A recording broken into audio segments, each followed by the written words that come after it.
Assalamu alaikum. So this is the discussion session for FSC first FLP full length paper in accordance to PPSC, जो कि recently test हुआ for PPSC or PPSC batch. So let's start with first question. Dyne is to force as Kaiser is to. So दो MKS जो system जिसे हम SI units भी कहते हैं उसमें क्या है, लेंथ के लिए मीटर, मास के लिए किलोग्राम और टाइम के लिए सेकंड्स है। इसी तरह का एक सिस्टम इंटरनेशनल जो यूज होता है दैट CGS, जिसमें सेंटीमीटर, ग्राम और सेकंड, इसमें फोर्स के यूनिट होता है यूज डाइन, एनर्जी के लिए अर्ज और वेव नंबर के लिए काइजर। इसी वजह से वेव नंबर को अगर आप जब लिखते हैं तो वेव नंबर का फॉर्मूला लिखते हैं 2π/λ और उसको जो सिंबल से रिप्रेजेंट करते हैं that's k is equal to 2π/λ। So wave number का जो CGS यूनिट है that's Kayser. Okay, let's move ahead.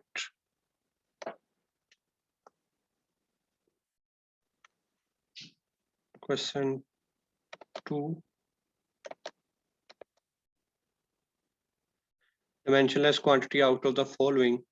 तो जैसे कि यहाँ पे लगा हुआ resolving power, angular velocity dimension रखने वाली क्वांटिटी है, इसकी डिमेंशन 1/t है। स्प्रिंग कांस्टेंट F/x, इसकी डिमेंशन भी है, लेकिन रिजॉल्विंग पावर जो कि रेशियो है लैम्डास की, उसकी डिमेंशन नहीं है। So it's a dimensionless quantity. इसके अलावा स्ट्रेन है, इसकी डिमेंशन नहीं है। और भी इस तरह की क्वांटिटी आप सर्च आउट करके एक लिस्ट बना सकते हैं इन FSC physics first and second part के कौन कौन सी क्वांटिटी की डिमेंशन नहीं होती। Dimension of modulus of elasticity, modulus of elasticity ratio है स्ट्रेस और स्ट्रेन की। सो स्ट्रेस के लिए आप यानी मॉडुलस को अगर हम स्ट्रेस ओवर स्ट्रेन इसको अगर m से लिख देते हैं तो मॉडुलस ऑफ, क्योंकि स्ट्रेन की डिमेंशन नहीं होती तो इसकी डिमेंशन सेम वही होगी जो मॉडुलस ऑफ इलास्टिसिटी की होगी। So modulus of elasticity has same dimension as that of stress. इन दोनों की डिमेंशन जो है वो सेम होंगी। Okay, next move to the question 4th।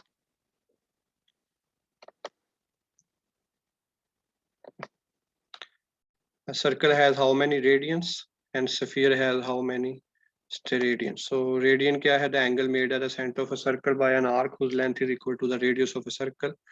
So length over radius, so length circle की होती है 2πr और ये r, so it's 2π. So total angle in a circle is 2π radian.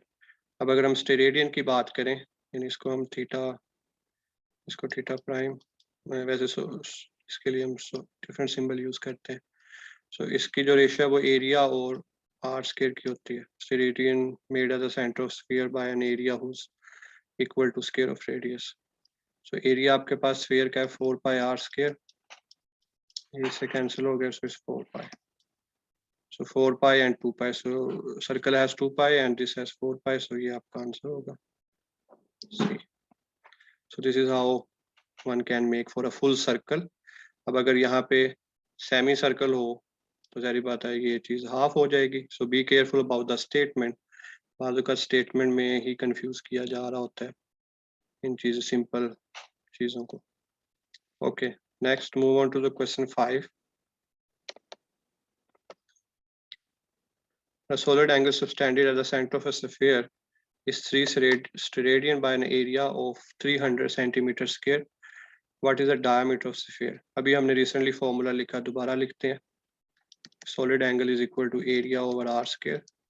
Area है 300 और r square हमें मालूम करना है, जबकि जो एंगल हमें 3 दिया गया। सो ये इधर आके डिवाइड हो जाएगा। सो r square is equal to 100। इसको जब आप सोल्व करेंगे तो that will be 10 centimetre, same units as that of input, but question suggest के you should look for diameter. So r और डायमीटर डबल होते हैं, so it's answer is 20 centimetre. So again the same formula, in a different context and which will give you the answer. Okay, next question 6.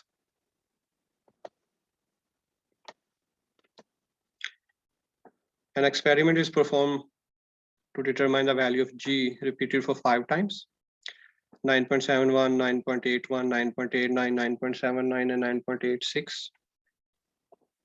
The correct statement about the experiment is, तो हम यहाँ पे experiment में देख रहे हैं कि हमारी जो values हैं वो जो original value है या जो experimentally known value है 9.8 जो usually हम लेते हैं 9.81 उसके नज़दीक तरीन है, so लिहाजा it has to be accurate. और value जो है उनकी जो spread है वो काफ़ी कम है, नज़दीक है, 9.71 और 9.89 के दरमियान वैल्यू लाई करती हैं, सो लिहाजा इसका आंसर जो मोस्ट बनेगा वो बनेगा precise as well accurate. Precision is about the spreadness, अगर स्प्रेड कम है तो इट्स प्रिसाइज, अगर स्प्रेड ज्यादा है तो इट्स नॉट प्रिसाइज. एक्यूरेसी का ताल्लुक है असल वैल्यू के कितना करीब है, तो अगर वो जैसे कि यहाँ पे है इन इसकी एवरेज लें तो that will be round about 9.81, तो लिहाजा it's accurate as well.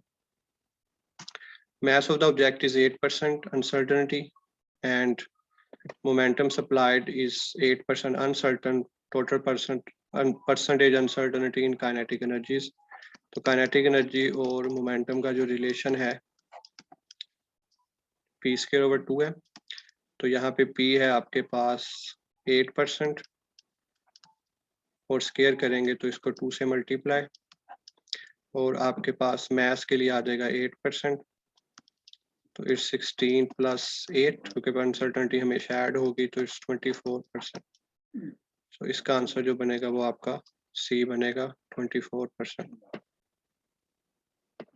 Okay, next move to question 8.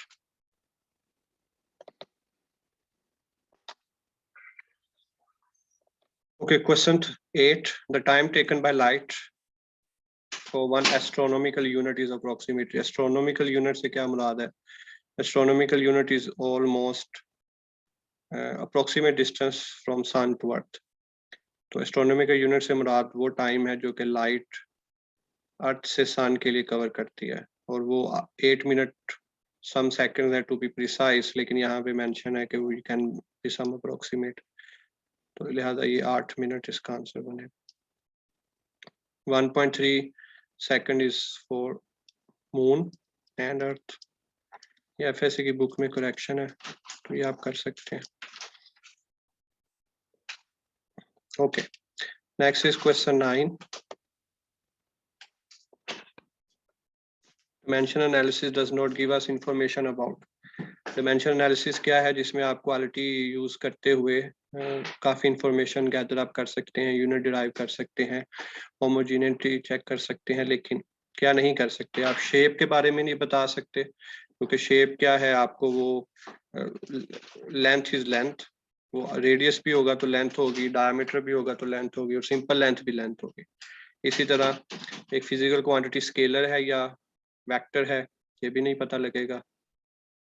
Velocity उसकी डिमेंशन है LT-1, स्पीड की डिमेंशन भी है LT-1, so there is no difference. इसी तरह डिमेंशनल कांस्टेंट जो है ये हमें पहले पता है कि हम नहीं निकाल सकते, वो हम एक्सपेरिमेंटल डाटा से हासिल करते हैं. So the answer is all of the above. तो ये 3 चीजें हैं जो कि डिमेंशन एनालिसिस हमें नहीं बताता. The dimension of light year. Light year is a unit of distance, so dimension of light year is L. A free falling body of mass this is a question from PPSC as it is statement. So free falling body है जिसका mass 10 kilogram है और वो क्या कर रही है, move कर रही है 8 मीटर पर सेकंड से डाउनवर्ड, हिट करती है और रीबाउंड करती है. लेट्स पुट इट हियर, मेरे बोल तो उधर ही है लेकिन जस्ट फॉर कन्वीनियंस 6 मीटर पर सेकंड से. चेंज इन मोमेंटम मालूम करें तो इसका अगर मोमेंटम आप निकालें रीबाउंड का तो 10 × 6 60 और इसका मोमेंटम अगर आप मालूम करें so that's 80. Second minus first और ये डायरेक्शन ऑपोजिट है so it has to be -80. So 60 minus minus plus 140 newton second. So इसका आंसर बी बनेगा। बाकी आप इसको फर्स्ट सेकंड माइनस कर सकते हैं, दैट्स -140, लेकिन उसने यहाँ पे कहा हुआ मैग्नीट्यूड, सो माइनस को इग्नोर कर सकते हैं यहाँ पे in that context. So this is an important question as it is from your PPSC previous year questions.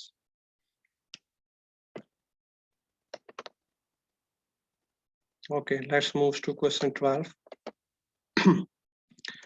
Question 12 है कि वेक्टर i प्लस k है, इस वेक्टर के एक परपेंडिकुलर वेक्टर हमने ढूंढना है। तो परपेंडिकुलर के लिए क्या कंडीशन होती है कि अगर दो वेक्टर्स को हम मल्टीप्लाई करें डॉट प्रोडक्ट के जरिए तो उसका आंसर 0 आ जाए तो इट्स मीन के वेक्टर्स आर परपेंडिकुलर। तो अगर मैं i प्लस k को फर्स्ट के साथ करता हूँ तो i dot i 1, k dot j 0, लेकिन 1 आ रहा है, so it's not 0।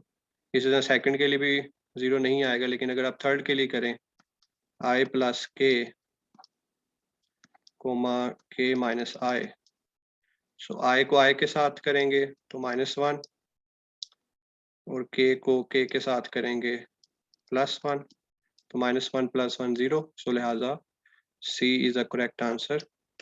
First given vectors के जो C है वो परपेंडिकुलर है।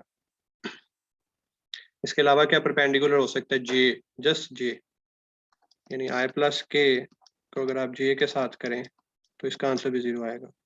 और इसे आप फिजिकली जस्ट अस्यूम भी कर सकते हैं कि ये i प्लस k से मुराद है, अगर ये हमारा z एक्सिस है और ये हमारा x एक्सिस है और ये y है, तो i प्लस k से मुराद है कि वो वेक्टर इस प्लेन में है और इस प्लेन के y हमेशा परपेंडिकुलर होगा, सो लिहाजा j is perpendicular to i plus k as well. Let's move to question 13. Cos theta into 1 plus tan theta is what?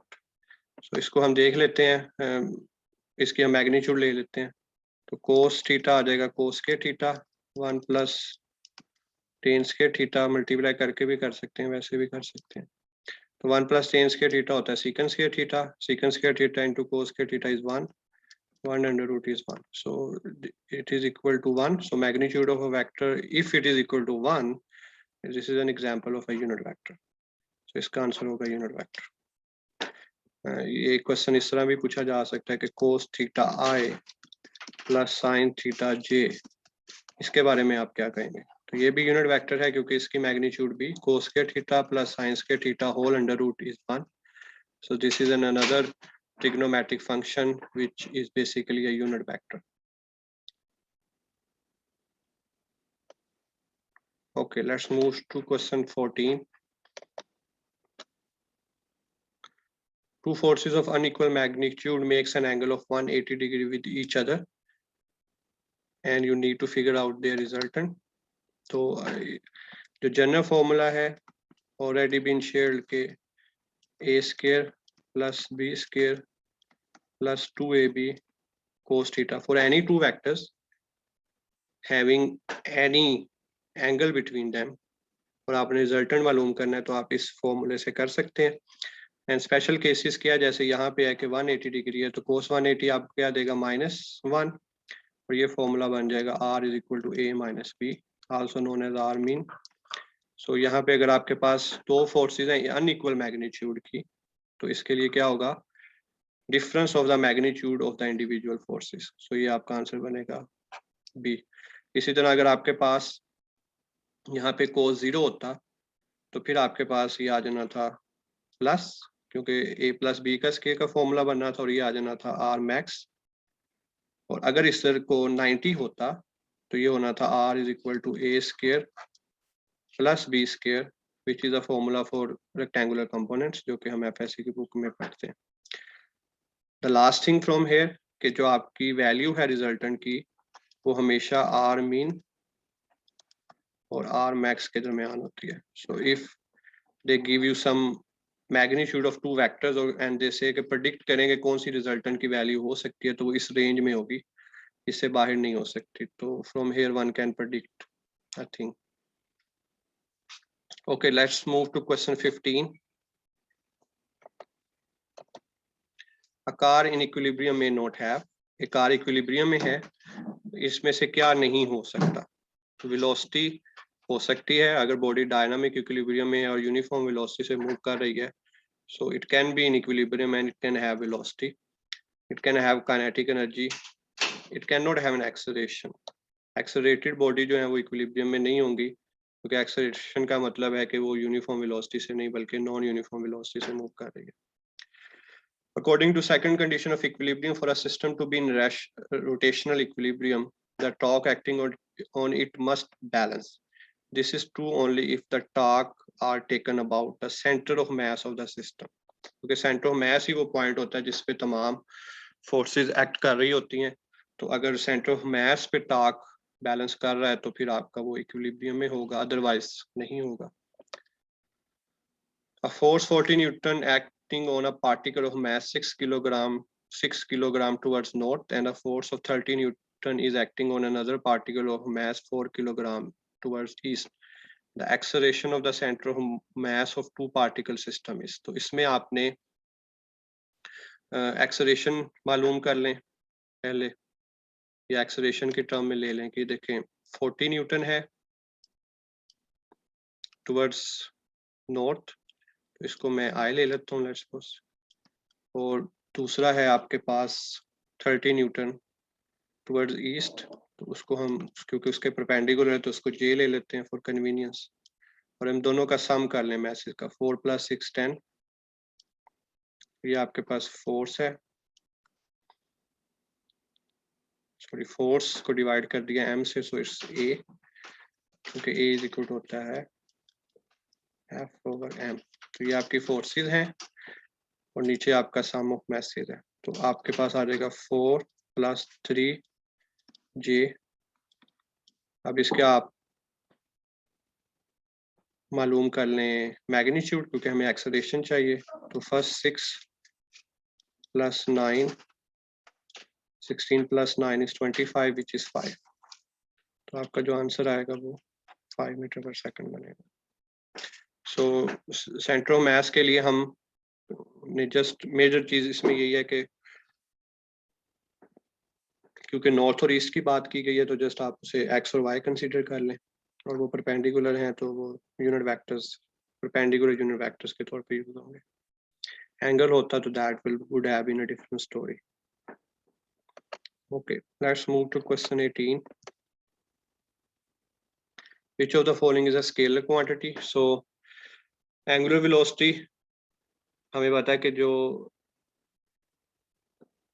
Instantaneous angular velocity है वो vector quantity, it's a line from a text book. वो इसी वजह से क्योंकि उस खास लम्हे में उसकी डायरेक्शन होगी, और डायरेक्शन को आप कर सकते हैं, अदरवाइज तो वो एक एंगुलर वेलोसिटी सर्कुलर मोशन में जाएगा. सो it's a scalar quantity. Electric field intensity जो है वो वेक्टर है, E = F/Q. Retardation is basically simply acceleration, और एक्सेलरेशन भी वेक्टर क्वांटिटी है. If D is measured to be 10 centimeter and is measured with the help of an instrument having least count of 0.1 centimeter, determine the absolute uncertainty. हमें पता है absolute uncertainty is equal होता है least count के. So this absolute uncertainty is not none but this 0.1 centimeter, जो कि यहाँ पे नहीं लिखा हुआ, परसेंटेज नहीं है, it's 0.1. तो लिहाजा इसका आंसर है 0.1 सेंटीमीटर, जो कि यहाँ पे नन होती है, इसमें चला जाएगा.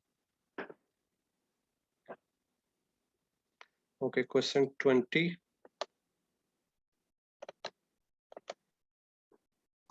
Which of the following is correct? Impulse have the same dimension as that of work done to the velocity. Check कर लेते हैं. तो अगर मेरे पास work done है और velocity है, तो work done क्या होता है हमारे पास? force into distance, और velocity, distance over velocity has a dimension of time, and this is the definition of impulse. So impulse have this. Okay, बाकी चेक कर लेते हैं. force applied is equal to the change of momentum नहीं होता, rate of change of momentum होता है. Okay, बाकी भी इसमें आप चेक कर सकते हैं. एडियाबैटिक में जो है वो हीट एक्सचेंज होता है, लेकिन साहब हमें पता है वो नहीं होता, so heat is not exchanged.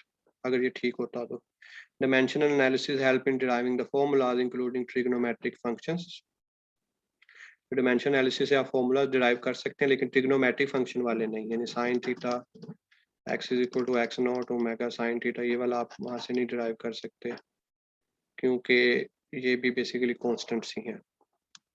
Okay, let's move to question 21. While standing on the top of a 196-meter tall building, your cell phone falls from your hand. Sadly, might be a heart attack for some. A person on the ground sees this all. An angel is there. If that person is standing exactly at the place where cell phone will fall, determine the approximate time that the cell phone will take to reach this his end. A long question, but a simple formula कि जब भी कोई चीज ऊपर से नीचे गिर रही है और इनिशियली जाहिर बात है वो रेस्ट पे है तो आप फॉर्मूला लगाएंगे S is equal to VIT plus half GT square. इसे भी H कर दें और ये 0 है तो H is equal to half GT square. अब हमें क्या चाहिए T चाहिए so it's 2H over G under root. तो हाइट क्या है 196 मीटर है. जी हमें पता 9.8 और क्वेश्चन स्टेटमेंट भी बता रही है कि 9.8 ज्यादा सूट करेगा. तो इसको आप करेंगे तो ये डबल है तो 2 0 20 20 इंटू 2 40 और 40 जो है वो 6 और यानी 6 6 36 और 7 7 49 तो it will be somewhere about 6 and nearest. तो उस रेंज में ये आता है 6 एंड 6.4.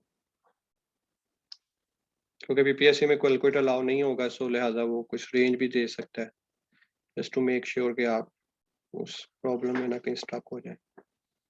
तो इससे सिंपल फॉर्मूला जब भी कोई चीज ऊपर से नीचे गिर रही है और आपने हाइट या टाइम निकालना है considering all other factors to be approximate तो आप जस्ट ये फॉर्मूला लगा के उसे निकाल सकते हैं. Okay, let's move to question 22.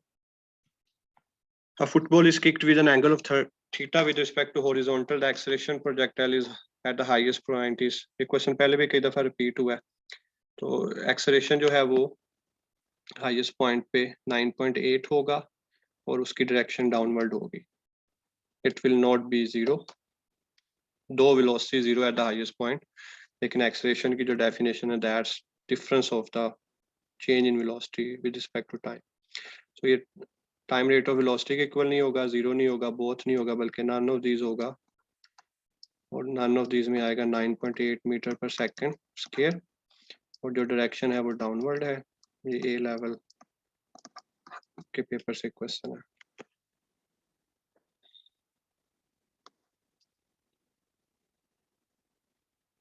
Okay let's move to question 23.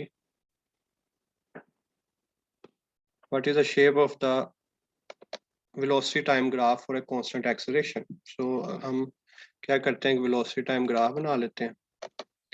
We have this as sorry let me do it again. So we have this as time velocity graph और हमारे पास acceleration है constant. Constant से मुराद है कि with respect to time वो change नहीं होगा. So velocity और क्योंकि acceleration is rate of change of velocity तो मतलब उसकी slope जो है वो constant रहनी चाहिए. तो ये आपके पास एक ग्राफ बनेगा. So it's straight line inclined in xy plane making some angle with respect to x-axis. It will be A. How many forces are acting on aircraft in air assuming an accelerated state and on level flight. तो आप यहाँ पे एक aircraft की motion consider करनी है जिसके लिए मैं एक लाइन डायग्राम कंसीडर कर रहा हूँ फ्री बॉडी डायग्राम. तो ये आपके पास वेट होगा ये इसके ऊपर जो फोर्स लग रही है ये आपका आ जाएगा अगर वो इस तरफ मूव कर रहा है तो that's thrust and that's drag. तो 4 फोर्सेस एक्ट कर रही हैं. एक इससे पहले एक एग्जांपल थी कि एक बुक है वो टेबल के ऊपर पड़ी है तो कितनी फोर्सेस लग रही हैं तो 2. अगर वही बुक मूव कर रही है तो उस पर भी 4 ही लगेंगी. एक फॉरवर्ड फोर्स और एक उसके पीछे जो फ्रिक्शन एक्ट कर रही है ऑन अ लेवल सरफेस. तो यहाँ पे आंसर है 4 फोर्सेस. इससे नेक्स्ट क्वेश्चन इसी से ही मोटिवेटेड है कि अगर वो एयरक्राफ्ट एक्सेलरेट करे एक्सेलरेट से मुराद है कि वो with respect to time velocity attain करे नॉट कांस्टेंट. तो क्या होगा तो अगर वो इस तरह मूव कर रहा है तो that should be greater then this, फिर ही वो उसको ओवरकम करके कुछ एक्स्ट्रा जो स्पीड है उससे एक्सलरेट करेगा। So thrust should be greater than the drag, और वो आपका नेक्स्ट क्वेश्चन है, the thrust should be greater than the drag force. Okay, question 26 है कि अगर आपके पास एक फंक्शन दिया गया square root x is equal to t, तो आप इसके बारे में क्या बता सकते हैं। तो हमारे पास एक्सेलरेशन और वेलोसिटी का है, तो हमें इससे पहले एक्सेलरेशन और वेलोसिटी मालूम करनी चाहिए। तो x is equal to t है, इसको मैं करूँगा तो ये टी स्क्वायर बन जाएगा। तो अगर मैं इसका डेरिवेटिव लेता हूँ तो that's t x over d t which is equal to v, so that's 2t। अब वेलोसिटी वाला जो ऑप्शन है that say the particle move with constant velocity, लेकिन मैं यहाँ पे देखता हूँ कि कांस्टेंट नहीं है, टाइम के साथ ये चेंज होगा, तो लिहाजा बी आंसर नहीं है। तो मैं एक दफ़ा फिर डेरिवेटिव लेता हूँ, ए इज इक्वल टू, तो दैट विल बी 2 विच से इसके टाइम के साथ इसमें कोई चेंज नहीं है, सो कांस्टेंट एक्सेलरेशन है, सो लिहाजा इसका आंसर है C. Okay, question 27, recoiling of a cannon after firing a shot is an example of recoil होना है कि उसका वापस आना, और जितनी स्पीड से गन फायर होगी बुलेट उसी स्पीड से वो रिकॉइल करेगी। एक एक्सेलेरेशन का फॉर्मूला निकाल सकते हैं, बुक एफएससी बुक में डिराइव्ड है। तो this is an example of Newton third law, every action has a reaction equal in magnitude but opposite in direction. So Newton third law के मतलब कुछ एग्जांपल्स देख के जाइएगा कि न्यूटन थर्ड लॉ में से बहुत सी ऐसी एग्जांपल्स बन सकती हैं जो हम इस लेवल पे भी गलत कर सकते हैं, स्पेशली कि एक्शन और रिएक्शन किस पे है। Okay, an electric bulb cost 60 an electric bulb lights out for 60 minutes daily. If the cost of electricity is 10 rupees per unit and the total cost of a month of 30 days is 100 rupees, determine the power of bulb. तो सबसे पहले हमें जो पता है कि जो electricity है वो it's measured in the unit of kilowatt,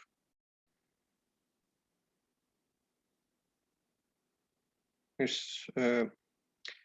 E is equal to PT, so it's kilowatt hour।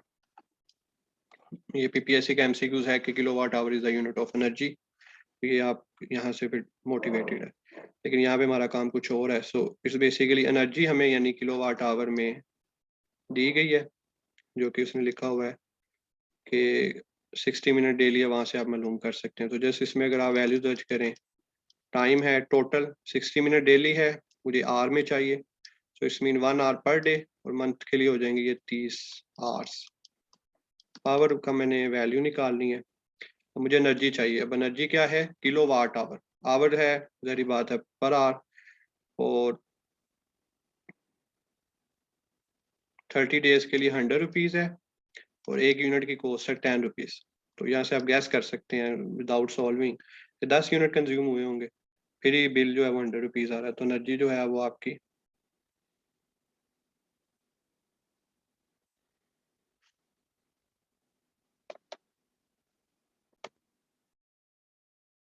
जब आप डिवाइड करेंगे 30 को, तो इट विल बी, जो भी आंसर आएगा इसमें नहीं है, so it's none of this.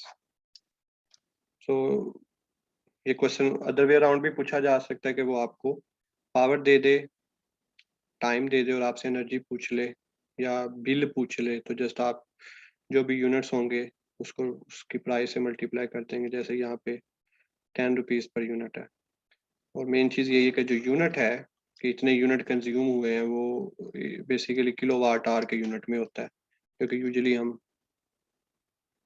Layman daily routine में से बोलते नहीं है। Okay, let's move to question 29। A football is kicked at 45 degree. The maximum height attained by the football is 100 meter. What will be the range? तो इसका जो formula है वो ज़ाहिर आप इंडिविजुअली भी कर सकते हैं, लेकिन there is a direct formula, r tan theta is equal to 4h, और रतन चोर है। So the formula from where I remembered is he was an Indian teacher, so it's an Indian motivated term, रतन चोर है। तो आपके पास क्या है कि देखिए रेंज आपने मालूम करनी है, 1045 दिया गया, विदाउट कैलकुलेटर आपको पता है 1 होता है, और 4 जो है वो 400 metre, so range is 400 metre. That's easy peasy lemon squeezy. अगर आपको फॉर्मूला का आइडिया है, अगर फॉर्मूला के आइडिया नहीं है so that will be a not an impossible thing, लेकिन it will take some time. Okay, let's move on to question 30. The voters below age 25 in a certain elections are 2,400 out of 12,000 total votes.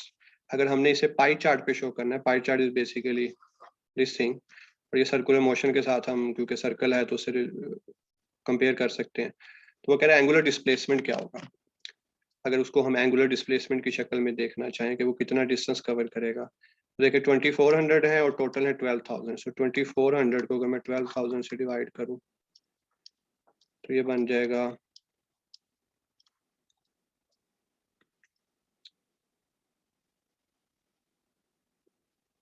So just a minute, इसको अगर हम divide करते हैं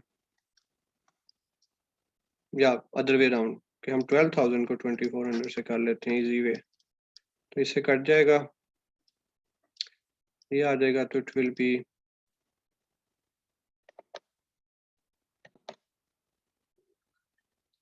तो इसका answer आपके पास आएगा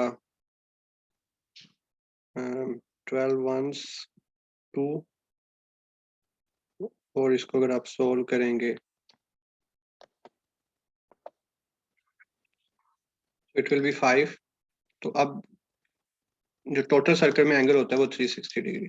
तो 360 को अगर 5 से डिवाइड कर दें यानी कि इसका फिफ्थ पार्ट 360 है तो that 72 degree.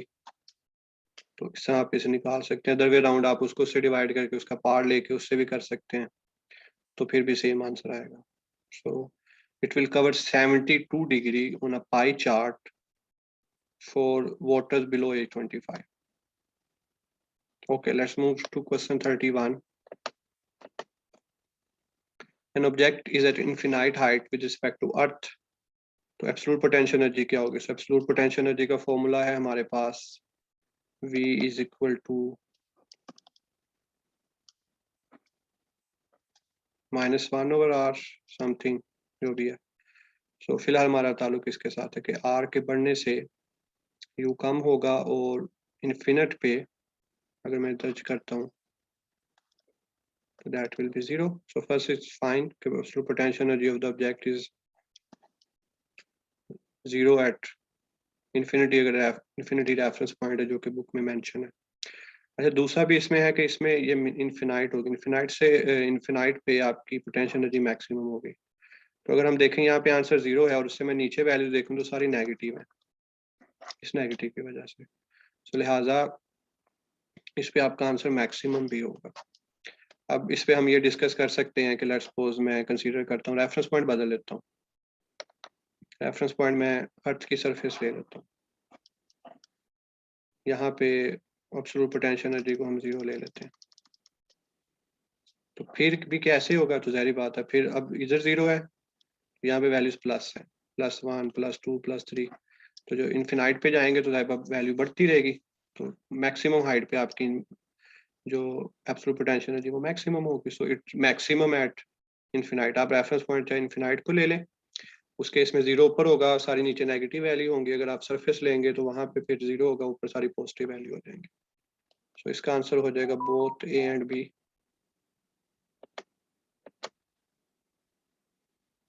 Ratio of orbital velocity to the escape velocity. So orbital velocity का जो फॉर्मूला है आपके पास वो है gr और एस्केप का है 2gr. तो अगर आप ऑर्बिटल ऊपर है और एस्केप नीचे है तो it will B 1/√2. So 1:√2 will be your answer. Okay. Next is question 33 और ये पहले हम कर चुके हैं. Watt are is a unit of. So अभी हमने इसे किया कि वाट आर बेसिकली क्या है कि आप पावर को किससे मल्टीप्लाई कर रहे हैं? टाइम से, और वो आपके पास क्या आ जाएगी? Energy is equal to PT. So I don't think इसे दोबारा करने की जरूरत है. सो 33 का है B, energy. Okay, let's move to question 34. A 5 kg object starting at rest falls to the ground from a height of 10 meters. Just before hitting the earth, what will be the kinetic energy if the friction force is also available? So this is a question different in sense कि इसमें friction भी शामिल है. Usually जो हम question करते हैं उसमें friction नहीं होती. So हमें first तो ये पता है कि जितनी भी potential energy है mgh वो convert होगी kinetic energy में, लेकिन क्योंकि friction है तो वो friction इसमें से minus हो जाएगी. This is a यानी वो work done due to friction minus हो जाएगा.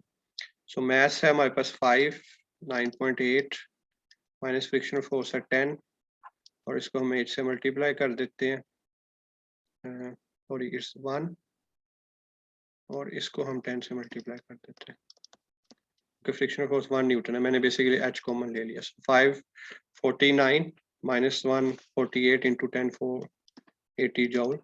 अब यहाँ पे मैं ग्रेविटी की वैल्यू ले रहा हूँ 9.8. अगर मैं 10 लूंगा तो आंसर और होगा.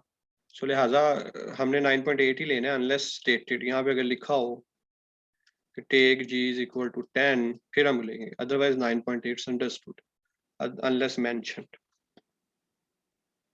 Okay, let's move to question 35.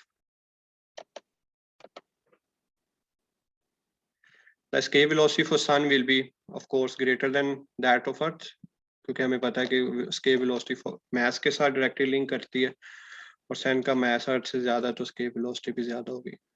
1 kilo horse power is equal to. So 1 horse power जो है वो इक्वल होती है 746 वोल्ट.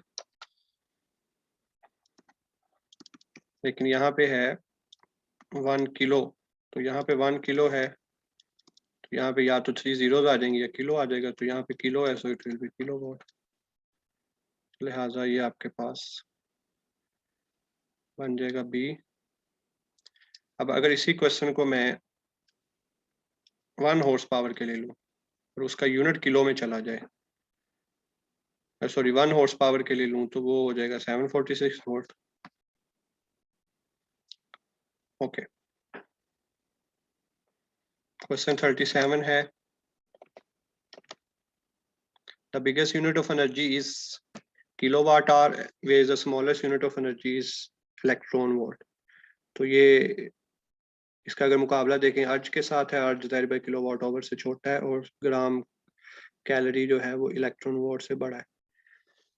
इस तरह वोट आवर किलोवाट आवर से छोटा नहीं. जस्ट आप इसे कंपेयर भी कर सकते हैं but for the sake of simplicity kilowatt hour से बड़ा यूनिट नहीं है इसलिए इसे हम इलेक्ट्रिसिटी यूनिट के लिए तौर पे यूज कर सकते हैं. किलोवाट आवर इज 1 यूनिट और सबसे छोटा यूनिट इलेक्ट्रॉन वोल्ट का इसलिए हम इलेक्ट्रॉन के लिए ज़ाहिर बात उसे यूज करते हैं एनर्जी के तौर पे. The kinetic energy is 1200 joule for a mass this having a momentum. So this is a very interesting question. ये आपको एक चीज पे फोर्स करेगा कि बाद का जब विदाउट कैलकुलेटर चीजें आ जाएं और कैलकुलेटर अलाउ नहीं है तो टाइम ज़ाया किया जाए कि ट्रिक ढूंढी जाए. तो ट्रिक क्या है कि मैंने देखा मोमेंटम. अब ट्रिक कुछ भी हो सकती है. इट्स नॉट के लाजमी वो यूनिट में ही आपको परेशान करेगा, मे बी वो करे ही ना, बट हु नोस. तो द थिंग इज कि आप क्वेश्चन स्टेटमेंट बड़े गौर से पढ़ें. All 80 MCQs specially from physics वो आपने बड़े गौर से पढ़ने हैं. तो किलोग्राम मीटर पर सेकंड जो कि है ही नहीं इधर ना, तो लिहाजा none of this, no need to solve it. अब मुझे ट्रिक कहाँ से पता लग रही है कि इतनी बड़ी वैल्यू मैं कैलकुलेटर के बगैर कैसे करूंगा, यानी पी स्क्वायर ओवर 2m. अब इसकी मैं 1200 जूल को मल्टीप्लाई करूं 690 से एंड सो ऑन, तो it's a very big thing जो कि कैलकुलेटर के बगैर बहुत मुश्किल है. और करूंगा 2-3 मिनट ले लेंगे जो कि पीपीएससी में यूजुअली बहुत एक हैवी लॉस होता है इतना टाइम एक एमसीक्यूज पे लगाना. So just look for the tricks as well. Question 39 है. The angle between centripetal force and centrifugal force for a body moving in a circle is. तो जब बॉडी सर्कल में मूव कर रही है we know कि centripetal force is always towards the center. Sorry, center जो है वो ये आ जाएगा. और ये अगर ऑब्जेक्ट मूव कर रहा है तो सेंट्रीफ्यूगल फोर्स उसके ऊपर ऑपोजिट होगी क्योंकि हमें पता है सेंट्रीपिटल फोर्स और सेंट्रीफ्यूगल फोर्स जो है वो न्यूटन थर्ड लॉ के अकॉर्डिंग है. तो जस्ट आप बगैर सर्कल भी अस्यूम करके ये देख सकते हैं कि according to Newton third law every action has a reaction equal in magnitude but opposite in direction. और फिजिक्स में ऑपोजिट इन डायरेक्शन से मुराद 180 डिग्री है। Okay, let's move to question 40. A well-known fact is that the work done by the centripetal force is zero since speed remains constant during circular motion. Okay, what about the kinetic energy of the same circular motion? So मैंने खुद ही बता दिया इधर कि उसकी जो motion है उसकी स्पीड जो है वो कांस्टेंट रहती है। So स्पीड कांस्टेंट है तो हमें पता है speed kinetic energy half mv square है, तो it should remain constant as well. Okay, so this concludes our 40 question. Let's move to question 41. Question 41, a body of mass 50 kg standing in a lift. What happens to the mass of body when the lift is going up and is about to stop at the third floor? Again, lift ऊपर नीचे जाने से weight, real weight, apparent weight के मुकाबले में हम देखते हैं कि apparent weight ज्यादा या real weight ज्यादा। अच्छा, उसमें भी एक चीज important ज़हन में रखें कि हमेशा apparent weight real weight से ज्यादा या कम होगा, weight same रहेगा। वेट को सेम ही रखना है तो हमने रियल वेट और पेरेंट वेट की टर्म इंट्रोड्यूस करवाई। अदरवाइज अगर हम उसे वेट को चेंज कर दें तो लिहाजा फिर वो टर्म तो नहीं इसमें आएगी, न्यू टर्म। सो लिहाजा वेट चेंज नहीं होता और मैथ भी चेंज नहीं होता। सो मैथ का जिक्र है और मैथ के बारे में पूछा गया, सो मैथ से कोई फर्क नहीं पड़ेगा। सो रिमेन से again the same question for the lift but now it's a deceleration. Having a person standing still in the lift, what happens to the real weight of the person? So जैसे कि मैंने अभी ऊपर कहा कि real weight को कोई फर्क नहीं पड़ेगा, apparent weight होगा जो भी होगा। The ratio of displacement along diameter of a circle and total distance along a semicircle. So again, a question which sustains and says कि कोई question अच्छे से पढ़े कि ratio of displacement along diameter that's 2r and the total distance along a semicircle that's pi r, क्योंकि semicircle है। So R से cancel हो गया, so it's 2:1 which is not there। क्यों? क्योंकि मैं ये क्वेश्चन सर्कल के लिहाज से पूछा जाता है तो उसको जस्ट मेक श्योर कि जो कंफ्यूज हो रहा है वो अच्छे से कंफ्यूज हो, तो लिहाजा ये आंसर है। Okay, 44th,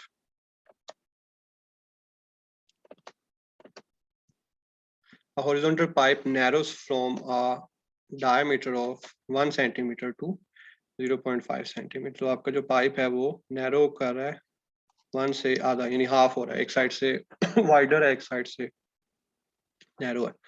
for a fluid flowing from larger diameter to smaller, larger से स्मॉलर की तरफ जाते हुए क्या होगा? तो सबसे पहले ये कि ये आपका लार्जर है, ये आपका स्मॉलर है, तो यहाँ पे आपका डायमीटर ज्यादा है, रेडियस ज्यादा होगा, एरिया ज्यादा होगा, is equal to pi r square. By equation of continuity v कम होगी क्योंकि इक्वेशन ऑफ कंटिन्यूटी के मुताबिक A B is equal to constant है, और स्पीड कम है तो प्रेशर ज्यादा होगा बाय बर्नौली इक्वेशन। अब इधर इसका वाइस वर्सा है। अब क्वेश्चन है फ्रॉम लार्जर टू स्मॉलर, यानी इसकी तरफ जाते हुए क्या होगा? तो पहले स्पीड कम है तो इधर स्पीड बढ़ जाएगी, और इधर प्रेशर कम है तो ज्यादा है तो इधर प्रेशर कम हो जाएगा। सो ये आंसर है कि जब वो लार्जर से स्मॉलर की तरफ जा रहा होगा तो पहले उसकी स्पीड ज्यादा कम है, अब स्पीड बढ़ेगी क्योंकि वो नैरो की तरफ जा रहा है, और उसका प्रेशर जो है, जो कि स्टैटिक प्रेशर की बात हो रही है, वो आपका यहाँ पे उस एंड पे जाके कम हो जाएगा। ओके, क्वेश्चन 45 है। Bernoulli equation was derived in today's known form by. Okay, so this question was in just to not a general knowledge question, लेकिन just to clear one misconception के जैसे फोटोइलेक्ट्रिक इफेक्ट है वो Einstein ने discuss किया, उसे समझाया, जिस पे उसे नोबेल प्राइज मिला, but he didn't discover it, discover किसी और ने किया था। इसी तरह बर्नौली इक्वेशन जो है वो बर्नौली के नाम पे इसलिए है क्योंकि बर्नौली ने आइडिया दिया था, लेकिन इसकी जो डेरिवेशन है वो, या उसको जो मैथमेटिकल फॉर्म जो कि आज हमें पता है, वो आयलर ने की थी। आई डोंट नो कि उसकी फर्स्ट वाइफ थी या सेकंड, दोनों ही नहीं थी। Okay, the terms other than pressure in Bernoulli equation have the dimension of. तो बर्नौली इक्वेशन अगर हम लिखें तो देखेंगे कौन सी terms other than the pressure है। तो एक प्रेशर को अगर निकाल दें तो है we have rho g h plus half rho v square. अब इसकी डायमेंशन क्या होगी? जाहिर बात है प्रेशर वाली होगी, क्योंकि बाय रूल ऑफ होमोजेनिटी तीनों की डिमेंशन सेम होनी चाहिए, लेकिन अनफॉर्चुनेटली प्रेशर नहीं है, यहाँ प्रेशर ग्रेडियंट है, which is a different thing. So ये नहीं हो सकता, वेलोसिटी ग्रेडियंट नहीं हो सकता। मॉडुलस ऑफ इलास्टिसिटी देख लेते हैं, अगर मैं इसी को ले लूँ mgh ओवर वॉल्यूम, तो इट विल बिकम, इसको अगर हम सोल्व करें मॉडुलस ऑफ इलास्टिसिटी, या मे बी जस्ट इसको भी नहीं करने की जरूरत, जस्ट यूं देखें प्रेशर क्या है, प्रेशर इज सेम है स्ट्रेस, सिर्फ फर्क क्या है कि स्ट्रेस की वजह से बॉडी डीफॉर्म होती है, प्रेशर की वजह से नहीं होती। और मॉडुलस का यूनिट स्ट्रेस की तरह का होता है, क्योंकि अभी हमने पीछे भी डिस्कस किया कि स्ट्रेन का यूनिट नहीं होता। So it's modulus of elasticity. Question 47 है,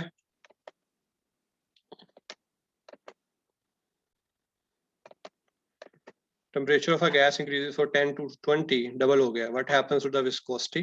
तो जो गैस है उसका विस्कोसिटी के साथ इनवर्स रिलेशन होता है, यानी गैस के टेम्परेचर को अगर बढ़ाएंगे तो विस्कोसिटी भी बढ़ेगी, सॉरी डायरेक्ट रिलेशन होता है। लिक्विड के केस में इनवर्स होता है, टेम्परेचर बढ़ाने से विस्कोसिटी कम होगी, सिंपल है, हनी है, लिक्विड है, उसकी विस्कोसिटी अगर आप बढ़ाएंगे, टेम्परेचर बढ़ाएंगे तो विस्कोसिटी कम हो जाएगी, उसकी थिकनेस जो है वो कम हो जाएगी। लेकिन गैस ऑपोजिट बिहेव करती है, क्योंकि उसका जो एटॉमिक मॉडल है, जिससे उसमें एटम्स और मॉलिक्यूल्स होते हैं वो रिवर्स होते हैं।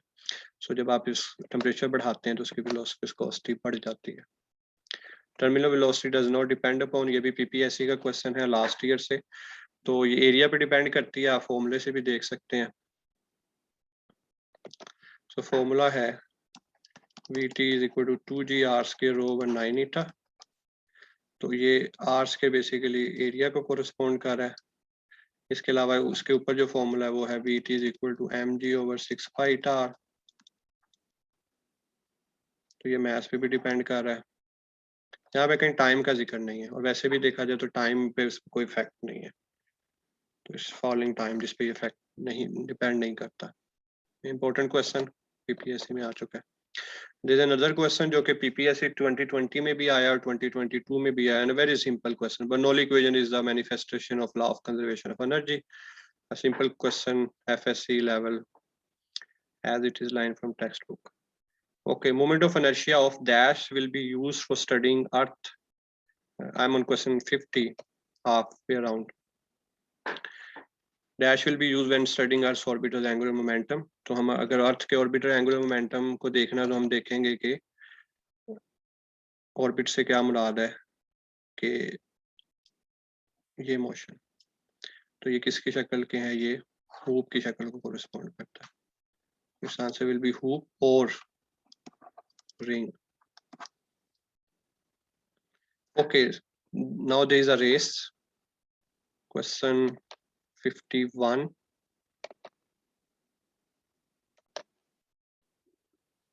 So we have a sphere, disc and a hoop, और वो तीनों जो हैं inclined plane पे हैं। Just let me annotate it. तीनों को एक ही टाइम पे यहाँ पे छोड़ा गया, तो who will win? तो it's again from PPSC question, PPSC past paper question. So अब हमने ये देखना है कि इसमें हमें पता है कि I is equal to होता है mr स्क्वायर। इसको देखते हुए हम देखेंगे कि स्फीयर का मोमेंट ऑफ इनर्शिया जो है वो एग्जैक्टली इस तरह का होगा कि वो ज़्यादा स्पीड से मूव करे।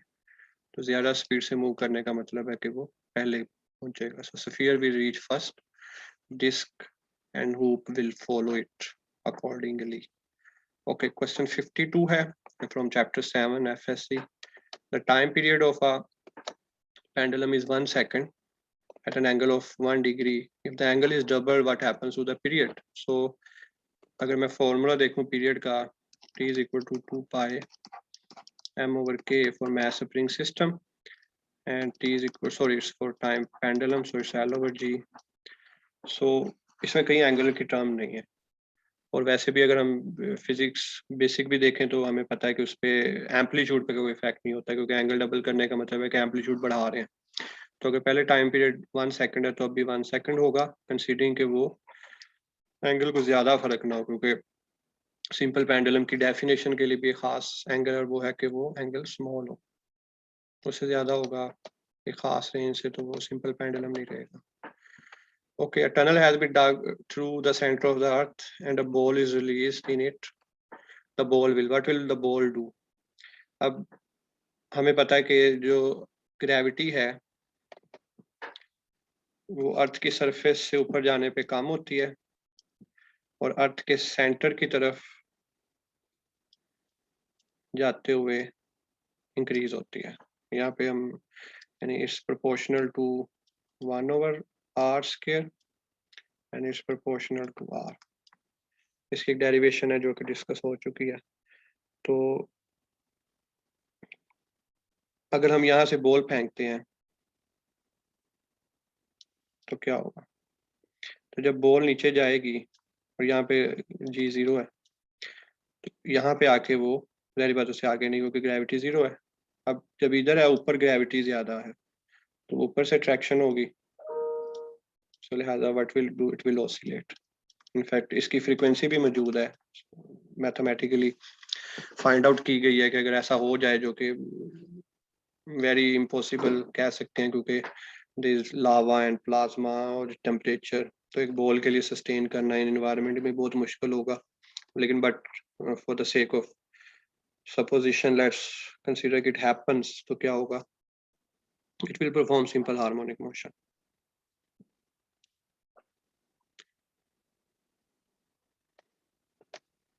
Okay, for a watch the time period of second hand से मुराद है कि जो सेकंड वाली सुई है उसका टाइम पीरियड क्या है। तो सेकंड वाली सुई क्या करती है? 12, 1, 2, 3, 4, 5, 6 यानी 60 सेकंड की ट्रैवलिंग के बाद वापस उसी पोजीशन पे आ जाती है जहां से हमने उसे देखना शुरू किया था। तो यानी it has a period of 60 second और that's the definition of time period. So 60 second is basically 1 minute.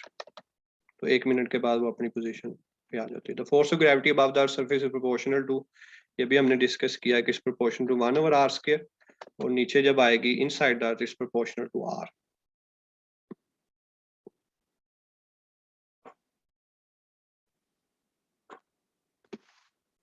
Okay, next is question 56. Which of the following waves cannot be polarized? तो polarization जो है वो longitudinal wave जो है वो polarize नहीं हो सकती। तो अल्ट्रासाउंड जो कि sound is an example of longitudinal wave, बाकी सारी ट्रांसवर्स वेव हैं। तो ultrasound can not be polarized. The fringe spacing in double slit experiment can be increase by, तो फ्रिंज स्पेसिंग का जो फॉर्मूला है वो बहुत इंपॉर्टेंट है, that's delta y is equal to lambda l over t. तो इसको हमने क्या करना है? बढ़ाना है।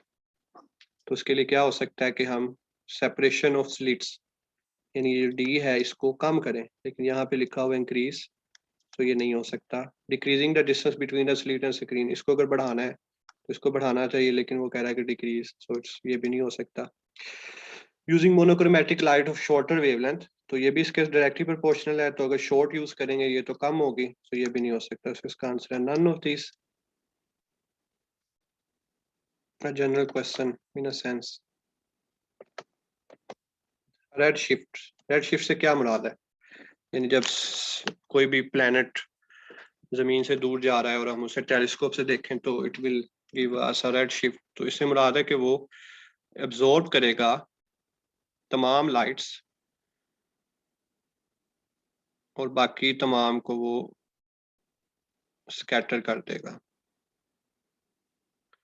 selectively scatter red light of visible light and absorb the rest, तो वो इसको जस्ट जाने देगा। स्कैटर से मुराद है कि जो ज़ाहिर बात हम देखेंगे दैट्स रेड, और बाकी सबको वो अब्जॉर्ब कर लेगा, तो लिहाजा वो हमें नजर नहीं आएंगे। ओके, आगे है क्वेश्चन 59। दो गैसें हैं ए बी जिनमें मॉलिक्यूल्स की तादाद जो है वो सेम है और जो टेम्परेचर है वो 10 C है। ए को हीट किया गया कांस्टेंट वॉल्यूम पे, बी को हीट किया गया कांस्टेंट प्रेशर पे। बताएं इंटरनल एनर्जी में इजाफा क्या होगा? तो इंटरनल एनर्जी जो है it's about internal energy of a system. तो जब कांस्टेंट प्रेशर पे आप कर रहे हैं और कांस्टेंट वॉल्यूम पे कर रहे हैं, लेकिन आपने टेम्परेचर कांस्टेंट रखा हुआ है, सॉरी टेम्परेचर बढ़ गया है, सॉरी 10 से 20 हुआ है। तो इंटरनल एनर्जी का ताल्लुक है टेम्परेचर के साथ, और टेम्परेचर इंक्रीज हुआ है लेकिन सेम हुआ है, यानी 10 से 20 पे चला गया। So internal energy is proportional to change in temperature. तो दोनों के लिए सेम टेम्परेचर चेंज डिफरेंस है, तो लिहाजा दोनों के लिए हमारी इंटरनल एनर्जी भी सेम इंक्रीज होगी। क्वेश्चन 60 है the pendulum of vintage clocks. Vintage clock जो हमारे क्लॉक्स हैं विद पेंडुलम, तो उसका क्या रखा जाता है? तो उसकी जो पेंडुलम है वो सेकंड पेंडुलम होता है जिसका टाइम पीरियड 2 सेकंड है, मतलब 2 सेकंड के बाद वो अपनी असल पोजीशन में वापस है। तो वो जो टिक टिक है वो हर 1 सेकंड के बाद होती है, क्योंकि हम अगर कभी आप क्लॉक के साथ पेंडुलम देखें तो हम उसे काउंट भी 1 सेकंड के लिहाज से कर रहे होते हैं कि एक टिक मीन 1 सेकंड। सो वापस अपनी असल हालत में जब आएगी तो उस वक्त तक डबल टाइम पीरियड हो चुका होगा, सो इसलिए उसका टाइम पीरियड 2 सेकंड रखा जाता है। So which is the definition of second pendulum. To different springs of spring constant K and K attached in same mass, find the ratio of amplitude of the two springs if the mass maximum velocity attained in systems are the same. अगर हम formula देखें इस question के लिए तो velocity का जो formula है that's v not x not यहाँ पे एम्पलीट्यूड है, चलिए इसे हम a लिख लेते हैं। तो it's a square minus x square, इसमें आपके कांस्टेंट जो है इसके अंदर इंक्लूडेड। अब उसने कहा मैक्सिमम वेलोसिटी जो है वो सेम है, तो आपने a और a प्राइम की रेशियो निकालनी है। सो हमें इसे सोल्व करना है, लेकिन एक चीज मुझे नजर आ रही है कि इसके ऊपर स्क्वायर रूट है और यहाँ पे आपके पास, इसको भी हमें k की शक्ल में लिखना पड़ेगा क्योंकि रेशियो k का, लेकिन in short without any solving इसमें स्क्वायर रूट है, तो रेशियो जो है वो स्क्वायर रूट की शक्ल में आएंगी, लेकिन यहाँ पे जो भी पैरामीटर है वो विदाउट स्क्वायर रूट है। सो इसका आंसर जो है वो यानी विदाउट सॉल्विंग हम बता सकते हैं कि नन ऑफ दीज है। In fact, it is a formula V max is equal to K over M is equal to A. Just a minute. K over M into A. तो अगर हम दोनों के सेम करते हैं for two different cases, so that will be K prime over M, A prime, and that K over M into A. तो ratio है A और A prime, ये उधर चला जाएगा और ये इधर आ जाएगा K prime over K square root। लेकिन क्योंकि स्क्वायर रूट था ही नहीं तो बाय डेफिनेशन के नॉन ऑफ दीज ही आना चाहिए। ओके, क्वेश्चन 62 है कि एक स्प्रिंग को हमने कट किया और 2 इक्वल पार्ट्स में और उसे हमने सीरीज में कर दिया। तो जब भी स्प्रिंग को आप कट करेंगे तो उसका जो स्प्रिंग कांस्टेंट है वो उतने टाइम बढ़ जाएगा, तो यानी new K prime is equal to 2K, वो उससे डबल हो जाएगा। अब कनेक्ट किया सीरीज में, अब सीरीज के लिए इसका रूल अप्लाई होता है जो कि पैरेलल का रूल होता है रेजिस्टेंस का।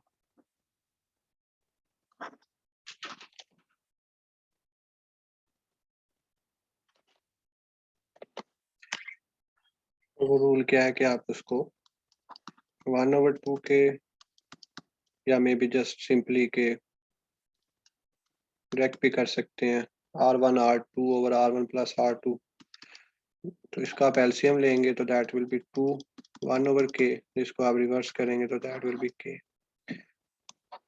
नेक्स्ट क्वेश्चन सेम यही है 63, सिर्फ उसमें क्या है कि हम उसको पैरेलल कनेक्ट कर रहे हैं। यहाँ पे ये सीरीज में कनेक्ट है और यहाँ पे पैरेलल में कनेक्ट है। तो पैरेलल के लिए क्या रूल होगा, जो कि रेजिस्टेंस का सीरीज वाला है, यानी सिंपल जोड़ दे, तो वो 2K plus 2K will be 4K, तो इट्स 4K अल्ट्रा HD। तो इसका आंसर आपके पास आ जाएगा 4K।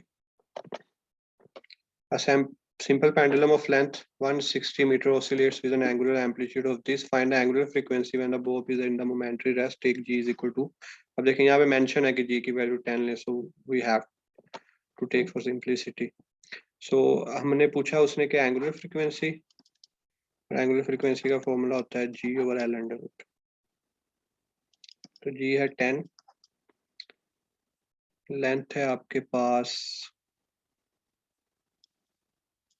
160 और एंगुलर फ्रीक्वेंसी आपके पास आ जाएगी, just a minute I think,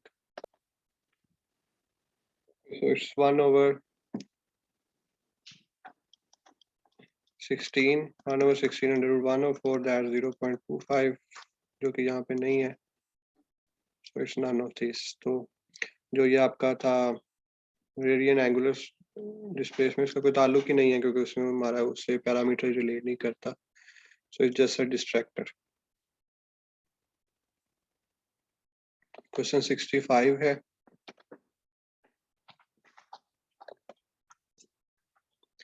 in case of simple pendulum during a complete oscillation the work done by the string is equal to, so work done की क्या तारीफ है, द फोर्स इनटू डिस्टेंस, और distance should be some considerable, लेकिन जब वो पूरी अपनी कंप्लीट ऑसिलेशन करता है तो उसी जगह पे वापस आ जाता है। तो लिहाजा अगर हम उसको कंप्लीट देखें एज ए ग्लोबली कि जहाँ था वहीं पे है, तो लिहाजा डिस्टेंस तो कुछ नहीं हुआ, लिहाजा इट्स जीरो होगा उस पूरे इंस्टेंट में। स्पेसिफिक देखेंगे तो जब वो तो है।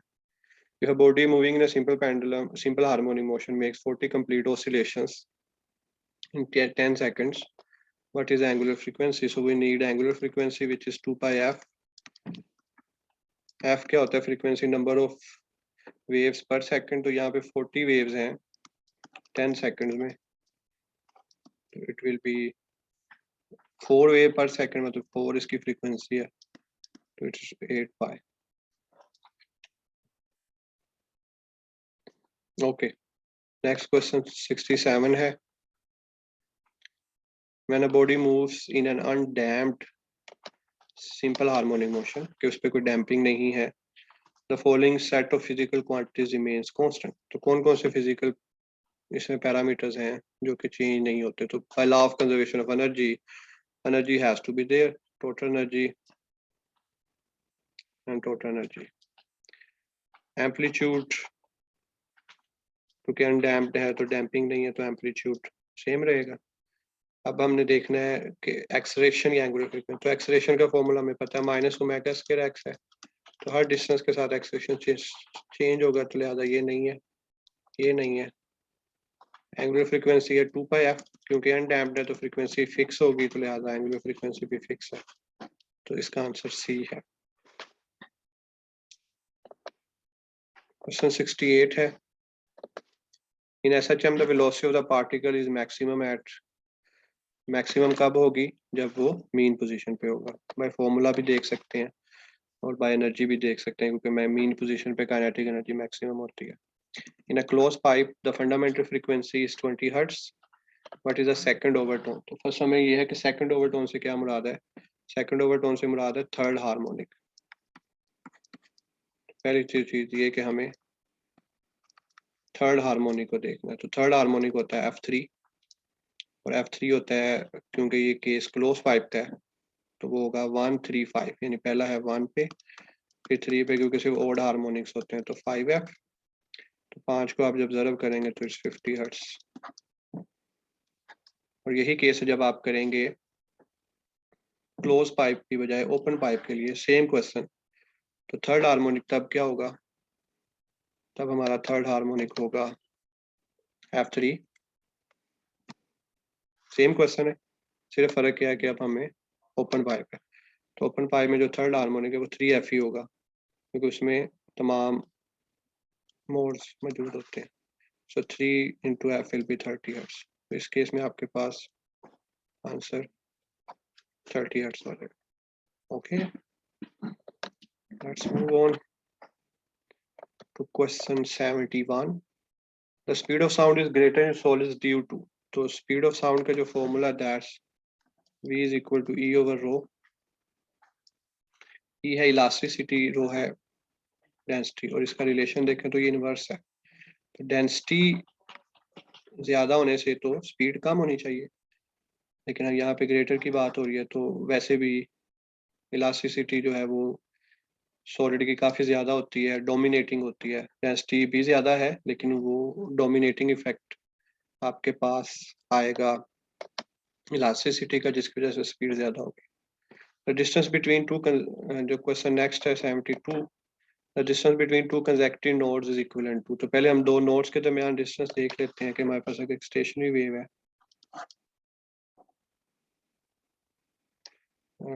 Pardon for the diagram, I am not good at. तो दो नोड्स हमारे पास हैं, तो ये जो डिस्टेंस है दैट्स लैम्डा बाई 2। एक नोड और एक एंटी नोड के दरमियान होता है लैम्डा बाई 4, और दो नोड्स या दो एंटी नोड्स के दरमियान लैम्डा बाई 2। तो ये किसके बराबर है? Distance between crust and trough on a transfer wave. तो अगर क्रस्ट और ट्रफ देखा जाए, ये है क्रस्ट और ये है ट्रफ, तो ये आपके पास होता है wavelength. The distance between two consecutive crust,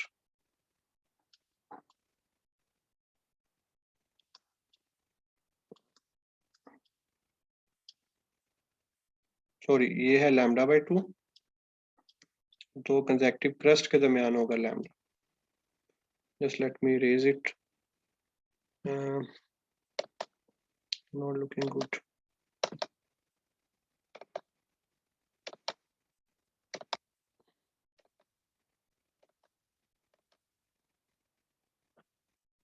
edit कर लेते हैं, सॉरी। ओके, सो एक वेव है, दो क्रस्ट के दरमियान या दो ट्रफ के दरमियान फासला होता है वेवलेंथ। एक क्रस्ट और एक ट्रफ के दरमियान जो है वो हाफ वेवलेंथ होता है। हाफ वेवलेंथ ही हम ढूंढ रहे हैं स्टेशनरी वेव, जैसे हमने पहले डिस्कस किया। तो इसका आंसर होगा distance between a crust and a trough. Antinode और एंड नोड का तो लैम्डा बाई 4 है, तो वो तो नहीं हो सकता, as we discuss previously.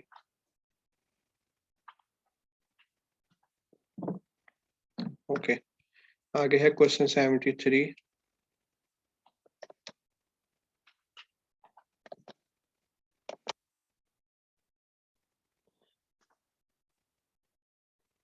The formula for the speed in relation to the tension is given by, so this is one of the peculiar formulas in physics जो कि लगते कुछ और हैं कुछ।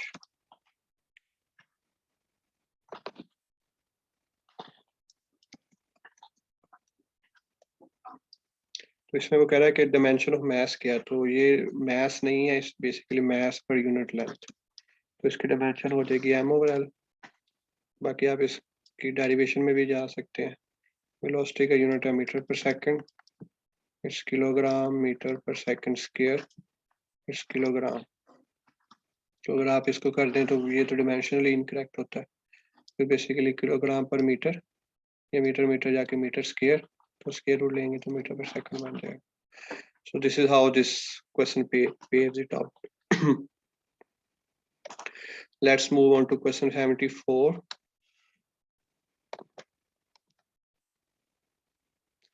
White light when passed through prism is dispersed. अगर monochromatic होगी तो डेविएट होगी। क्वेश्चन 75 है कि 40 डेसिबल प्लस 44 डेसिबल, ये डिस्कशन का पार्ट रहा है। इसके कुछ रूल्स हैं। तो 40, क्योंकि जो इनका डिफरेंस है वो 4 या 4 से ज्यादा वाली रेंज में आ रहा है, 4 to 9 में, तो हम हाईएस्ट फ्रीक्वेंसी में 1 ऐड करेंगे तो दैट विल बिकम 45 dB। अगर ये रेंज 4 और 9 के से कम होती, यानी 3 है, तो फिर हमने इसमें 2 ऐड करना था। इसी तरह अगर डिफरेंस 1 है या 0 है तो उसके अकॉर्डिंगली हो जाना था। So there are rules to some frequency in decibels, जो हमारा साउंड को रिप्रेजेंट कर रहा है।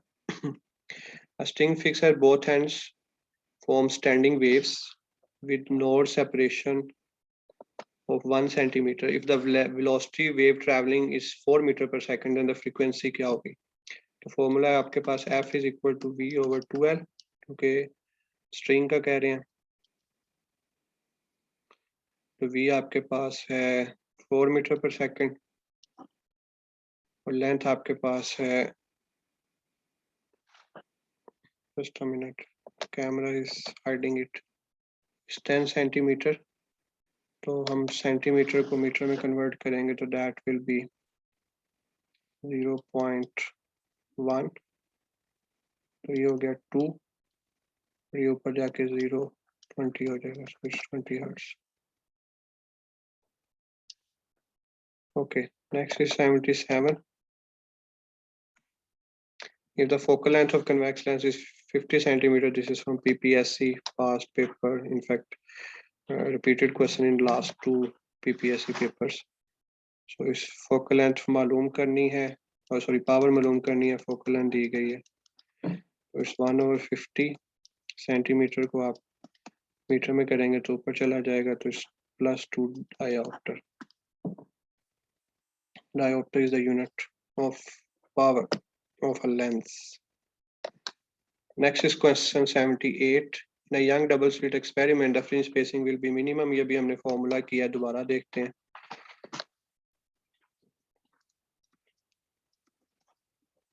लैम्डा के साथ इसका रिलेशन है डायरेक्ट, तो ये हमें कम चाहिए. Fringe spacing is minimum for minimum wavelength to minimum wavelength out of the given is for blue. So blue is the answer है. Maximum होता तो वो रेड के लिए हो सकता था. To get more out of spectra using a diffraction grating, the wavelength should be, तो फॉर्मूला अगर हम देखें n का d sin theta है, so n is inversely proportional to 1/lambda. To get more of out of spectra, the wavelength should decrease क्योंकि inverse relation है, तो इसका आंसर होगा should decrease. Okay, so next is question 780. When a ray of light passes from rarer to denser medium, its dash remains same but dash changes, so we need to figure it out. Its frequency remains same, क्योंकि frequency जो है वो medium के लिहाज से effect नहीं होती, लेकिन wavelength change होती है, so its frequency and its wavelength. The dimension of angular magnification है. Next question is another question from dimension analysis. Dimension से question जो है वो आपको almost confirm है, और ये क्या है, ये dimensionless है. तो जैसे अभी हमने question के start में discuss किया कि कोई काफ़ी चीज़ें हैं जो dimensionless हैं, physical quantities, तो इसमें से एक angular magnification है, एक आपके पास angular displacement है, एक आपके पास resolving power है, so लिहाजा ये both B and C आ जाएगा. इन टेलीस्कोप, हम जो टेलीस्कोप यूज करते हैं उसमें ऑब्जेक्टिव जो है वो फोकल लेंथ क्या होती है. ये long wavelength focal length use किया जाता है क्योंकि हमारी जो लाइट है एस्ट्रोनॉमर के टेलीस्कोप में वो दूर से आ रही है, मतलब डिस्टेंस किसी प्लैनेट से आ रही है, कहीं से भी आ सकती है. Objective is use of long focal length. जो माइक्रोस्कोप होगी उसमें वाइस वर्सा केस होगा. Length of telescope is the sum of objective and eyepiece, जो कि नजर नहीं आ रहा डायरेक्टली, लेकिन अगर आप इसको देखें इस ऑप्शन को, so be careful in PPSC basic in questions का मकसद यही है. तो it basically is the same thing, इसका आंसर है B. Okay, next question is 84. एक डिफ्रैक्शन ग्रेटिंग है जिसमें 1000 लाइंस पर मिलीमीटर है. इट्स स्लिट स्पेसिंग और ग्रेटिंग एलिमेंट आपने मालूम करना है, जिसका फॉर्मूला होता है d is equal to 1/n, और n जो है यानी मीटर और मिलीमीटर दोनों में हमने ध्यान रखना है. तो n है 1000 लाइंस पर मिलीमीटर. तो इसको अगर हम सॉल्व करें तो इट विल बिकम 1000 लाइंस पर मिलीमीटर. अगर हम इसे 1/, करते हैं तो 1000, which will become it 0.001 millimetre. तो यहाँ पे अगर हम 0.01 मिलीमीटर देखें तो नहीं है, तो इसको अगर हम मीटर में कन्वर्ट करें तो ये -3 और -3, तो इट विल बिकम 1 × 10⁻⁻6 मीटर. जो कि भी नहीं है, तो लिहाजा इसका आंसर बनेगा नन ऑफ दिस। ओके 85 है, which one of the, if when one of the mirror of Michelson interferometer is moved through a distance of and we observe 2000 fringes, what will be the wavelength of light? So first we need to see the formula for Michelson interferometer. So one, let me annotate. So 1 meter for one side, तो वहाँ एक दफा आपका ऊपर और वापस, तो it becomes 2 path difference, और इसको आप 2000 से डिवाइड करेंगे, so that becomes 0.001 मिलीमीटर, जिसको अगर आप कन्वर्ट करें नैनोमीटर में, क्योंकि हमारे आंसर नैनोमीटर में है, तो 213 और 3 ये -6 और 3 मजीद कर लें तो ये आपके 1000 नैनोमीटर हो जाएगा। तो बी इज द आंसर है।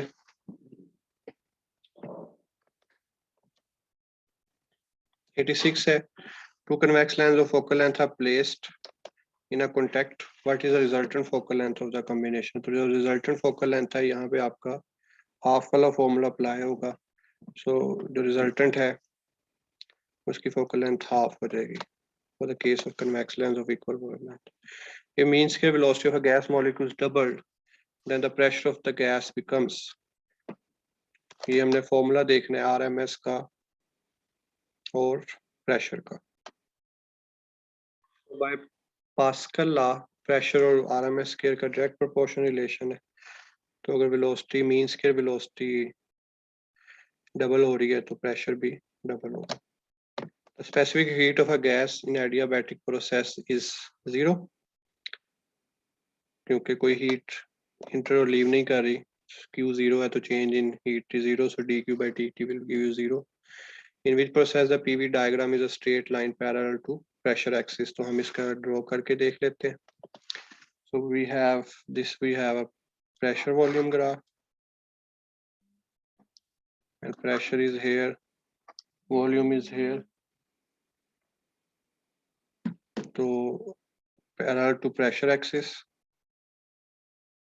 तो यहाँ पे हमारे पास लाइन जो है वो पैरेलल टू प्रेशर एक्सिस है, मतलब वॉल्यूम सेम है, वॉल्यूम की वैल्यू जो भी है वो फिक्स है। तो it's an example of isochoric process.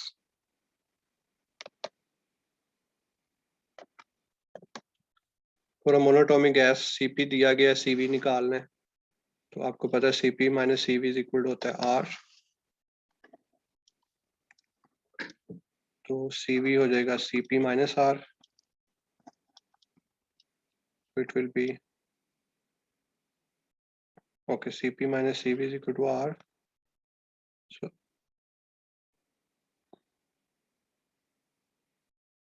तो ये हो जाएगा 5R minus 2R,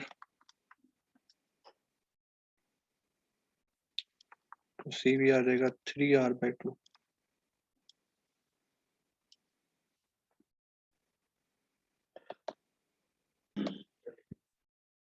Okay, so let's move on to question 91. Potential energy for an ideal gas. Ideal is not law, it's ideal gas. So वो क्या होती है, वो जीरो होती है, क्योंकि हम ये कंसीडर करते हैं कि मॉलिक्यूल्स आपस में कोलाइड नहीं करेंगे, और करेंगे भी तो इलास्टिक इल्यूजन के साथ with the walls of container. और अगर टोटल एनर्जी की बात की जाए तो that will be equal to kinetic energy, क्योंकि पोटेंशियल एनर्जी पार्ट जीरो हो जाएगा। ओके 92 है, if the temperature of the sink increases then the efficiency of Carnot engine. तो फॉर्मूला हमारे पास क्या है,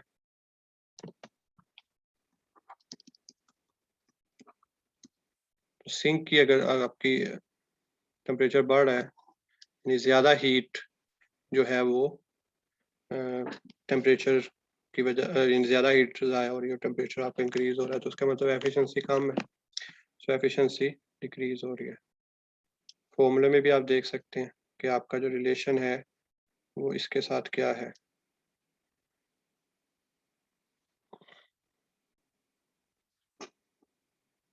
Next है question 93.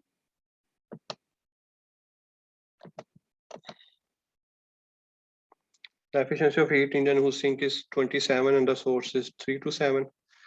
तो अगर हम इसे 27 को क्योंकि केल्विन में होना चाहिए 273 करें तो that will be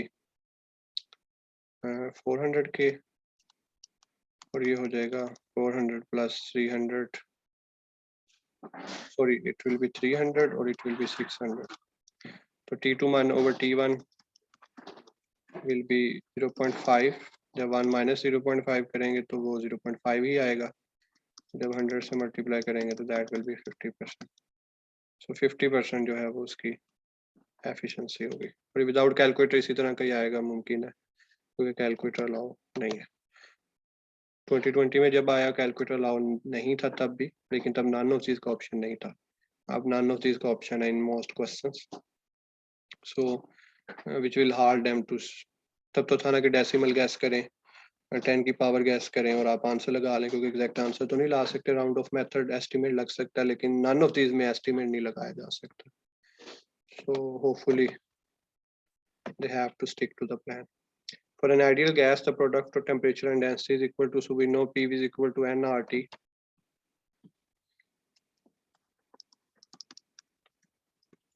And volume क्या होता है, mass बटा density. n को 1 लेने चाहिए. तो question the product of temperature and density is equal to PM over R. n का नहीं है उस लिहाज से, तो इसे हम PM over R. n usually 1 ही लिया जाता है. 1 mole. Okay, next question 95. The process in which the internal energy of the system remains constant is. किस process में internal energy जो है वो system की change नहीं होती, remains that process is known as isothermal क्योंकि temperature constant है. Internal energy is directly linked to temperature, change in temperature, so temperature constant है, so internal energy भी constant होगी. In free expansion of the gas, internal energy of the system is remains unchanged. Free expansion gas में भी यही same हम logic ऊपर वाला apply करेंगे और इंटरनल एनर्जी जो है वो सेम रहेगी. Find the change in internal energy of the system when a system absorb 1 kilo calorie of heat at the same time दस 500 जूल ऑफ वर्क. तो 1 किलो कैलोरी मतलब 1000 कैलोरीज और 1 कैलोरी में आपके पास होते हैं 4.14 I think 4140 और इसमें से आपने वर्क माइनस करके इंटरनल एनर्जी निकाल सकते हैं. करेक्शन इज 4184 4.18 होगा. सो माइनस 500 जूल कर लें तो आपके पास इंटरनल एनर्जी आ जाएगी. तो that will B 3684 joule. Okay, third last question.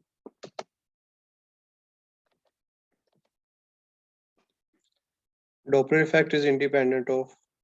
ये किससे इंडिपेंडेंट है? वेलोसिटी ऑफ सोर्स, सारी बात है, फॉर्मूले का हिस्सा है. वेलोसिटी ऑफ लिसनर डिस्टेंस पे डिपेंड नहीं करता, डिस्टेंस डायरेक्टली डिपेंड नहीं करता. Spectrometer used to measure reflecting index of material, prism, angle of prism, dispersion और ऑल ऑफ दिस. तो ये इनमें से क्या करने के लिए इस्तेमाल? इससे आप रिफ्लेक्टिव इंडेक्स भी कर सकते हैं, एंगल ऑफ प्रिज्म भी मालूम कर सकते हैं, डिस्पर्शन भी. तो इस answer is all of this. Last, entropy, what does it mean? So it means disorderness as well as it means randomness. So both A and B is the answer for the last question. So that's it. So that's it from my side. See you for solid test next, solid revision test, inshallah.